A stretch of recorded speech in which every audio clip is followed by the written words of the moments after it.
Kim Chu, binulabog ang Instagram sa hot photos nakuha sa yate. Grabe ang pasilip. Kim Pao fans, nabuhayan ng pag-asa sa bagong IG post ni Paolo. Kim at Paolo, unstoppable ang chemistry. Tara, kwentuhan muli tayo.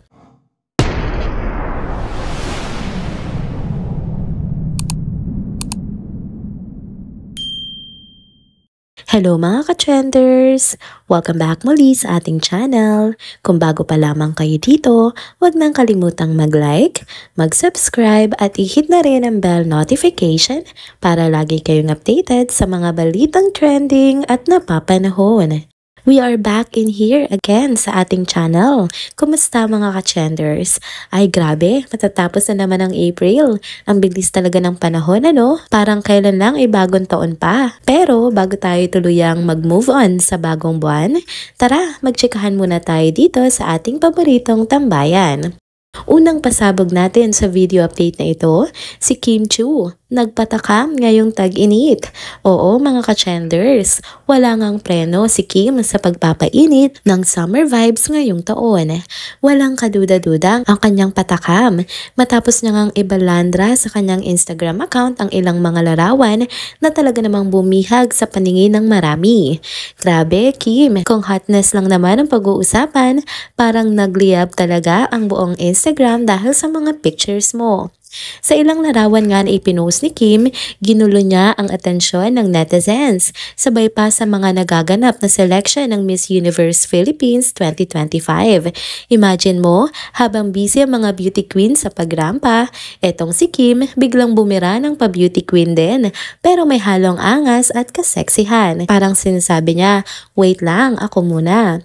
At hindi basta-basta ang setting ha, kuha lang naman ang mga larawan sa ibabaw ng isang yate. Sosyalin, 'di ba?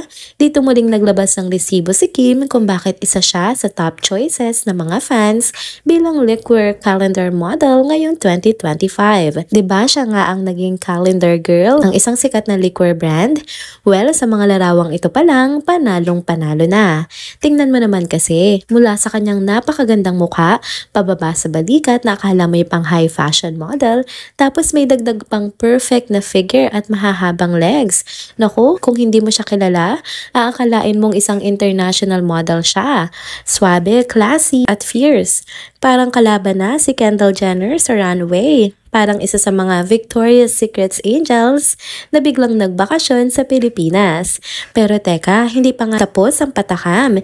Isa sa mga pinakainit na shots ni Kim ay suot ang isang mataas ang cut na one-piece bikini. At dahil sa taas ng cut nito, naku medyo nagdelikado ang katawan ng ating Chinita Princess. As in, konting angle na lang, baka may makita na tayong hindi dapat makita. Buti na lang kahit naka-side view si Kim sa post niya, kalahati lang ng katawan ang kita. Masisilip mo pa rin ang kuha, suggestive pero classy. May pang-asar, may pang-akit pero may control pa rin. Parang sinadyang itis lang pero hindi ibigay ang lahat. At kung iisipin mo, baka nga hindi pa nga handa si Kim na pagmulan siya ng mga fantasies no, ng mga kalalakihan at maging kabastos-bastos ang kanyang aura. Baka kaya nga siya tumagilid sa shot para may konting mystery pa rin. Alam mo yung tipong tingnan mo kung kaya mo kung i-decipher, ganyan ang vibe. Anyway, itong mga litrato pala na to ay kuha pa sa nakaraang bakasyon nga ni Kim sa Balisin Island. Sosyalin din ang location, 'di ba? Kaya match na match sa kanyang overall look. Ganda ng tubig, ganda ng view, at syempre, ang ganda rin naman ng ating muse na si Chinita Princess. Ayan mga ka-trenders ha, yan na nga ang una nating paandar sa video update na ito. Mainit na pasabog, literal at figurative. Mula kay Kim Chu na hindi talaga nagpapahuli pagdating sa pa-sexy pero classy na pasilip. Tuloy-tuloy pang update natin kaya huwag kayong bibitiw mga ka-trenders. May kasunod pa tayong topic na sigurado ako na mas ma-excite kayo. Ayan na nga, simulan na natin. Next topic na tayo agad mga ka-trenders. Ito na naman, mainit-init pa. Bagong post ni Paolo Avellino sa kanyang Instagram account, pinag-uusapan ngayon ng madlang netizens. Kahit na isang ad lang ito, aba, hindi mapigilan ng mga fans ang kiligin to the bones. Ibang klase talaga kasi kapag si Paolo at si Kim Chiu ang magkasama. May kakaibang magic sa ere na parang hindi mo maipaliwanag. Kung pagmamasdan mong mabuti ang video, aba ang dami na namang coded moments na napansin ng mga marites nating mata. Una sa lahat, yung tumbler. Yes, iisa lang ang tumbler na hawak nila at kung babalikan mo ang eksena, parang may mga silent message. 'Di ba? Sharing is caring ang peg. Kung hindi ba naman jowa coded yan, ewan ko na lang, 'di ba? Pero teka, hindi pa dyan nagtatapos ang kilig. Ang isa pang hindi talaga nakaligtas sa mata ng mga fans ay yung matamis at matunaw-tunaw na tingin ni Paolo kay Kim habang todo focus si Kim sa pagkain ng halo-halo. Grabe mga ka-chenders, ibang klaseng titig yon ha? Yung tipong kahit may camera sa harap nila, si Kim lang talaga ang nakikita ni Paolo. Parang love story in real life ang vibe. At syempre, bonus points pa dahil hindi lang basta-basta ang ad na ito. Ini-endorso nila ang isang kilalang fast food chain at swak na swak nga ito sa kanilang dalawa. Lalo na't isa sa mga bonding moments talaga nila off-cam ay ang pagbibisikleta. Kaya maraming fans ang nagkomento na baka raw may input sina Kim at Paolo sa concept ng ad na ito. Mukhang galing sa tunay na moments nila, kaya siguro sobrang natural at nakakatuwa silang panoorin. Dagdag pa sa good vibes, nakita rin natin kung gaano nga kasolid ang suporta ng mga malalapit na kaibigan ni Kim at Paolo.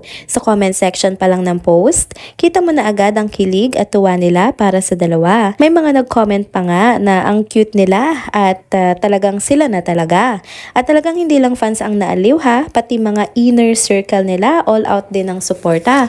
Katulad na nga lamang ni Bianca Gonzalez na kilalang malapit kay Kim Chiu at ni Iya Villania na nakakasama nga ni Paolo at Kim sa kanilang fitness journey. Grabe no mga ka-chenders, sa simpleng ad post lang nabuhayan na naman tayo ng kilig at ng pag-asa na baka just maybe may something talaga sa likod ng mga titik, tumbler sharing at mga kilig na hindi kayang itago sa lense ng camera. Tayo naman mga solid Kim Pao fans, kapit lang 'di ba? Kasi kahit sa likod ng mga pa-ad at promo, hindi may kakaila. May spark na hindi kayang itago ng kahit sinong artista. Tuloy-tuloy lang ang kilig at mukhang marami pa tayong aabangan sa tambalang Kim Chiu at Paolo Avellino. Abangan pa natin ang mga susunod nilang mga pasabog, mga ka-chenders. And there you go mga ka-chenders, dito na po muna nagtatapos ang ating isa na namang trending video update. Salamat sa inyong pagsubaybay at pagsama sa akin hanggang sa dulo ng video na ito. Pero bago kayo umalis, huwag niyo pong kalimutang mag-like, mag-comment, mag-subscribe at i-hit na rin ang bell notification para lagi kayong updated sa mga balitang trending at napapanahon. See you on my next video. Paalam!